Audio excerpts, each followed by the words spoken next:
거룩한 마음으로 이끄시는 하나님이라는 제목으로 하나님의 말씀을 전합니다. 요엘서는 이스라엘이 깊은 위기에 빠졌을 때 그들에게 주어진 말씀입니다. 메뚜기 떼가 그 땅을 온전히 다 초토화시키고 국가의 기반이 무너졌습니다. 농작물은 다 파괴되었고 그들의 마음 또한 무너졌습니다. 단순히 경제적 재앙만이 아니었습니다. 백성들은 신앙과 삶의 모든 영역에서 절망 속에 내몰렸습니다. 성경은 이것을 단순한 재앙이 아닌 우연한 사건으로 보지 않습니다. 하나님은 이 사건을 심판으로 해석합니다. 이런 말씀을 접할 때 우리는 마음속에 종종 어두운 마음들, 무거운 마음이 오게 됩니다. 하나님이 왜 이런 고통을 허락하시는지, 그 심판의 의미가 무엇인지 생각해 보게 됩니다. 성경은 하나님께서 이 세상의 주권자라고 말씀하며 역사의 모든 흐름을 다스리신다고 분명히 선언하고 있습니다. 그러나 동시에 성경은 고난과 심판의 주요 원인이 인간의 죄악에서 비롯됨을 강조합니다. 야고보서에서 이렇게 말하고 있습니다. 사람이 시험을 받을 때 내가 하나님께 시험을 받는다 하지 말라고 말합니다. 하나님은 악에게 시험을 받지도 아니하시고 그 누구도 시험하지 않는다 말씀합니다. 오직 그 사람들이 시험을 받은 것은 자기 욕심에 끌려 미혹되며 그 욕심이 잉태한 즉 죄를 낳고 죄가 장성한 즉 사망을 낳는다 말합니다. 이 고난은 하나님이 조장하신 것이 아니라 인간의 욕심과 죄가 만들어낸 결과다라고 얘기합니다. 그러나 하나님은 그런 역사 속에서도 하나님의 주권을 이루시고 심판을 통해 경고하고 회복의 기회를 주십니다. 요엘서가 바로 그 메시지의 내용입니다. 당시 이스라엘은 하나님을 떠나서 우상 숭배와 불의에 빠졌고 국가는 무너졌습니다. 그 결과 메뚜기 재앙이라는 심판을 받았습니다. 그러나 그 하나님의 본심은 파괴에 있지 않았습니다. 호세아 6장은 이렇게 말합니다. 여호와께 돌아가자. 우리를 찢으셨으나 도로 낫게 하실 것이요. 하나님은 때로 우리 삶을 깊이 다루시지만 그 끝은 언제나 회복입니다. 농부가 포도나무를 더 건강하게 만들기 위해 가시를 치듯 하나님은 우리를 거룩한 길로 이끄시기 위해 우리 인생에 개입하십니다. 우리 역시 신앙 안에서 예배하고 기도하며 살아가지만 인생을 되돌아보면 누구나 후회와 아픔, 인생에 한이 있습니다. 잘못된 선택과 실수, 그리고 그로 인한 상처들이 마음 한켠에 언제나 자리 잡고 있습니다. 이스라엘 백성도 하나님을 떠났던 그 순간이 결국 깊은 후회의 자리가 되었습니다. 이 요엘서의 말씀은 그런 이스라엘을 향한 하나님의 깊은 초대입니다. 하나님은 이제라도 내게로 돌아오라 말씀하십니다. 이 익숙한 상황들, 하나님을 떠났던 그 순간, 그 자연스러웠던 그 모든 순간에서 떠나고 돌아오라 말씀합니다. 우리가 빈들의 마른 풀같이 찬양하였던 것처럼 메마른 심령이 하나님을 사모할 때 그 자리에서 거룩한 마음으로 하나님이 그 마음을 이끄시고 회복하실 줄 믿습니다. 마음을 찢고 하나님께 돌아오라 말씀하실 때 첫 번째로 하나님은 이스라엘 백성에게 옷을 찢지 말고 마음을 찢고 돌아오라 말씀합니다. 그저 돌아오라가 아니라 마음을 찢고 돌아오라 말씀합니다. 이 말은 당시 사람들에게 깊은 울림을 주었습니다. 고대 이스라엘에서는 죄를 회개할 때 마음을 찢는다는 개념보다는 옷을 찢는다는 개념이 있었습니다. 그것이 그들의 전통이었고 그것이 그들의 고백이었습니다. 죄를 뒤집어 쓰고 겉옷을 찢는 행위는 슬픔과 죄책감을 드러내는 중요한 신앙적인 상징이었습니다. 그러나 하나님은 그들의 외적인 모습들을 보시면서 그 행동만으로는 부족하다 말씀하십니다. 하나님이 원하시는 것은 그들의 마음의 변화입니다. 이 말씀은 오늘 우리에게도 똑같이 적용될 줄 믿습니다. 우리가 주일마다 예배의 자리에 나아가고 기도의 시간을 갖고 또 인생을 살아가다 보면은 인생을 돌이켜보다 보면은 우리 삶 가운데는 언제나 후회와 실수가 가득합니다. 그 순간들로 인해 마음이 무너지고 결국 후회가 찾아올 때가 참 많습니다. 잘못된 선택들, 무너졌던 신앙의 자리에서 일어났던 죄악의 순간들, 그 모든 순간들이 우리 마음속에 남아 있습니다.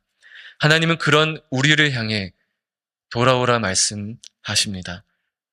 마음을 찢고 돌아오라 말씀하십니다. 하나님께서는 우리에게 형식적인 신앙을 원하시지 않고 그곳에 머무르지 않기를 원하시고 농부가 포도나무에 가지를 치듯 생명을 살리듯 하나님은 우리 마음 깊숙이 손대셔서 다시 거룩하게 이끄시기를 원하십니다. 진심으로 드리는 예배와 기도가 회복의 출발이다. 하나님은 말씀하십니다. 우리 인생 가운데는 어떤 후회와 한이 남아 있습니까? 하나님은 그 모든 순간에도 회복을 명하십니다.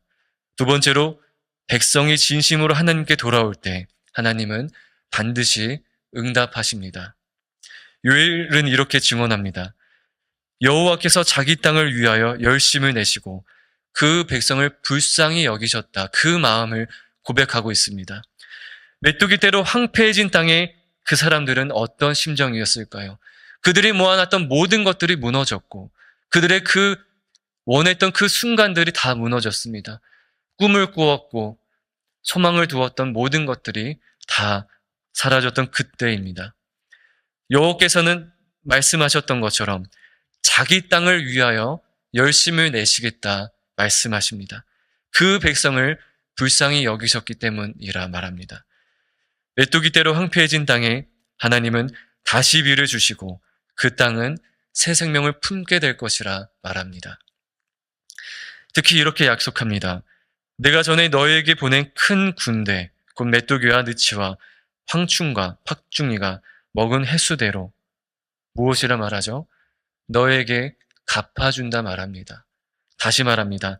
그 큰 군대, 이스라엘 백성들을 무너지게 했던 그만큼, 그들이 소망을 두었던 그 순간만큼, 그 모든 것이 다 무너진 만큼 하나님은 그 이스라엘을 회복하겠다 선언하십니다. 이 말씀은 단순하게 이스라엘 백성들의 농작물의 회복만을 의미하지 않습니다. 그들이 잃어버렸던 시간들, 그들이 후회했던 그 모든 잃어버렸던 그 시간들까지도 하나님이 갚아주시겠다 말합니다. 이스라엘 백성들이 무엇을 했습니까? 그들이 잘한 게 있다면 있겠지만 이렇게 고난을 받게 된 것들이 그들이 잘해서가 아니라 못해서일 텐데 하나님은 그들의 잃어버린 시간까지도 갚아주시겠다 말씀하시는 겁니다. 하나님은 우리가 잃어버린 시간과 무너진 삶까지도 새롭게 채워주시겠다 말합니다. 여러분들의 인생 가운데 실수와 후회가 있다면 무엇입니까? 여러분들이 기억나는 그것들, 아직 회복되지 않은 것들이 있다면 무엇입니까? 하나님은 이 땅을 말씀으로 창조하셨고 회복의 권세가 있으신 분이 자기 땅을 위하여 일하겠다 말씀하셨고 이제라도 내게 돌아오라, 마음을 찢고 돌아오라 우리에게 분명한 초대를 하고 계십니다. 하나님은 그분의 백성을 잊지 않으셨고 모든 일을 합력하여 선을 이루실 것이고 진정한 회복은 하나님과의 관계가 다시 세워질 때 하나님께 초대를 받았던 그 순간 우리가 그 초대를 붙잡을 때 일어날 줄을 믿습니다. 세 번째로 성령을 부으신다 우리에게 말씀하십니다. 하나님은 언제나 우리를 부르셨지만 이스라엘 백성들 또한 부르셨지만 그들은 죄악이 가득했던 순간의 선택들로 하나님께 멀어졌고 하나님을 찾지 않았던 그 순간 고난을 당했습니다. 하나님은 언제나 그들을 부르셨지만 이제 다시 새로운 부르심으로 그들을 초대하십니다. 요엘서의 핵심은 약속입니다. 그 후에 내가 내 영을 만민에게 부어준다 말하고 있습니다. 이 말씀은 우리가 아는 것처럼 오순절에 성취되었습니다. 지금도 계속 이루어지고 있습니다.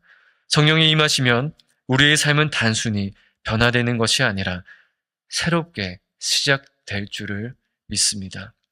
요엘서의 핵심이 약속이라면 그 약속은 무엇이겠습니까? 여러분들이 생각하는 약속은 무엇입니까? 여러분들이 만나는 그 사람들과의 약속이 있다면 어떤 약속을 해왔습니까? 결혼을 하고 그 상대방과 어떤 약속을 했고, 사람들과 하나님과 어떤 약속을 해 오셨습니까? 하나님께서 세우신 가정을 보면은 참 아름다운 것들을 많이 느낍니다. 하나님이 가정을 세우실 때 남자와 여자를 세우시고 그들을 합쳐서 한 몸을 이루게 하시고 동역자로 세워갑니다. 그들의 약속은 언약이라 말합니다.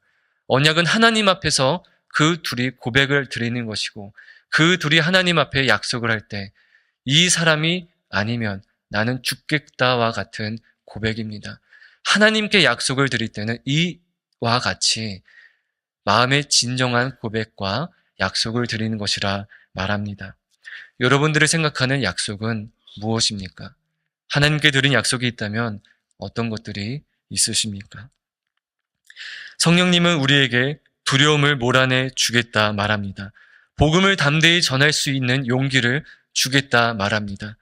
사도행전 4장에서 제자들은 성령의 충만함을 받아 핍박 속에서 위축되지 않고 담대히 복음을 증거했습니다. 뿐만 아니라 성령님은 우리의 내면을 바꿔가시며 우리를 이끄신다 말합니다.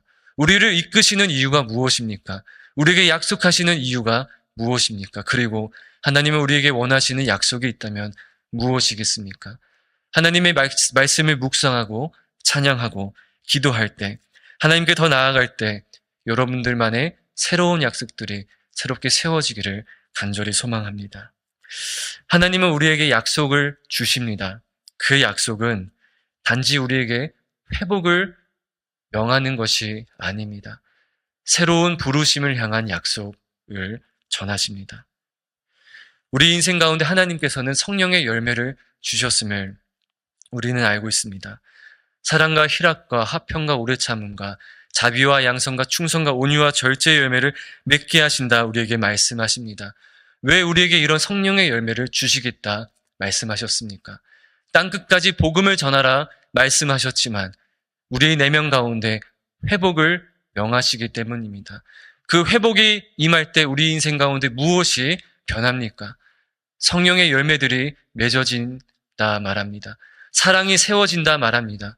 사랑이 세워지면 우리 인생 가운데 어떤 변화들이 있겠습니까? 새로운 부르심이라는 것은 도대체 무엇이겠습니까? 우리 인생 가운데 희락과 화평, 오래 참음, 자비, 양선, 충성과 온유와 절제의 열매를 맺게 하시는 이유는 하나님이 하시고자 하는 일이 있기 때문입니다. 우리 인생 가운데 태초부터 계획하신 그 일들을 이루시기 위해 우리를 부르시고 계십니다. 이 교회로 부르셨고, 가정으로 부르셨고, 일터로 부르셨고, 만나는 이웃들에게 부르셨고, 이제 만나게 될 언약을 통해 가정을 이루게 될 그 사람들을 부르셨습니다. 서로에게 사랑을 가지고 나아가게 부르셨습니다. 희락과 화평을 이루게 부르셨습니다. 그렇게 우리를 부르셨을 때 단순한 회복에 그치는 것이 아니라 새로운 부르심을 통해 우리 인생 가운데 기쁨의 열매를 수확하기를 원하시기 때문입니다. 담대하게 살아라. 거룩한 열매를 맺어가라. 내가 거룩하니 너희도 거룩하라 말씀하십니다. 하나님은 이렇게 성령을 통해 약속하심으로 성령의 능력을 부어주심으로 우리를 거룩한 백성으로 빚으시고 세상 속에서 증인으로서 언약을 맺은 하나님의 백성으로서 살아가기를 원하십니다. 말씀을 맺겠습니다. 하나님은 오늘도 말씀하십니다. 내일도 말씀하실 것이고 계획하신 그 모든 순간에 말씀하실 겁니다. 여호와께로 돌아오라. 그 부르심은 경고가 아니라 회복의 초대입니다. 마음을 찢고 하나님께 돌아설 때 하나님은 은혜로 응답하시고 메마른 땅에 기름을 부으셔서 성령을 부어주셔서 우리가 그 밭을 경작하고 그 경작한 것들을 통해 서로 나누며 하나님의 나라로 세워져 갈 것을 우리에게 명령하시고 부르셨습니다. 하나님은 오늘도 거룩한 마음으로 우리를 이끄실 때 우리 마음 가운데 그 부르심 앞에 결단하며 나아가는 저와 여러분 다 되기를 간절히 기도합니다. 이제 우리 주 앞에 기도하며 나아가기를 원합니다. 주님 앞에 기도하며 나아갈 때 우리 이 마음을 가지고 나아가기를 소망합니다. 하나님이 우리에게 약속하신 것이 있다면 그 약속을 붙잡을 수 있게 해달라고, 능력을 부어달라고, 우리가 하나님을 붙잡을 수 있는 태도와 성령의 새롭게 주어주시는 그 기름 부으심으로 언제나 하나님을 선택하고 언제나 하나님을 바라볼 수 있는 담대한 믿음을 부어달라고, 이것을 위해 우리 주여 세 번 부르짖고 함께 통성으로 기도하며 나아가겠습니다.